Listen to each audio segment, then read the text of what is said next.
મારું નામ પટેલ રામજીભાઈ પાંચાભાઈ, હું ગામ ચારંડાનો વતની છું. અમને બપોરે 3 વાગે ફોન કરીને બોલાવેલા કે તમે ડીઝલ લઈ જાઓ. અમે 6 વાગે સાંજે અહીંયા આવી ગયા. આવીને અમને કે 5 મિનિટ તમે બેસો. વળી અમે બેઠા, વળી આશ્વાસન કલાક સુધી તમે બેસો. 12 વાગ્યા સુધી અમને બેસાડી રાખ્યા. 12 વાગ્યા પછી એમના જે સગાવાલા હતા એમને સગાવાલા કરી અને ડીઝલ બધું આપેલું છે અને અમને કોઈ 1 રૂપિયાનું ડીઝલ આપેલું નથી. અને ડીઝલ જેને આપતા હતા એમને ડીઝલ 1 બેરલ સાથે 500 રૂપિયા કમિશન લઈ અને એમને આપેલું છે. એ અમારી પાસે બધું પ્રૂફ છે. અને આ પેટ્રોલ પંપ માર્કેટ સામે આવેલો છે.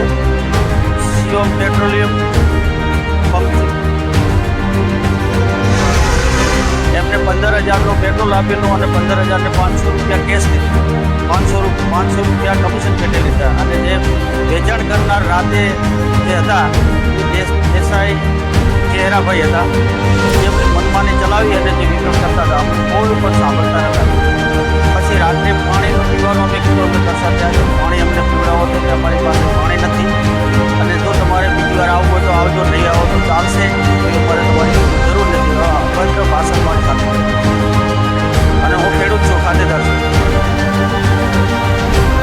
અમારે સાહેબ અત્યારે ઉનાળુ ખેતર ખેડીને ચોમાસું વાવેતર કરવા માટે મારે 25 વીઘા મારે જમીન છે. મારા ખેતરમાં પલાવું ગાઢતા અત્યારે એર આવેલો છે. ખેતરની વચ્ચે ટ્રેક્ટર પડેલું છે. આપ જોવું હોય તો સ્થળ ઉપર આવીને જોઈ શકો.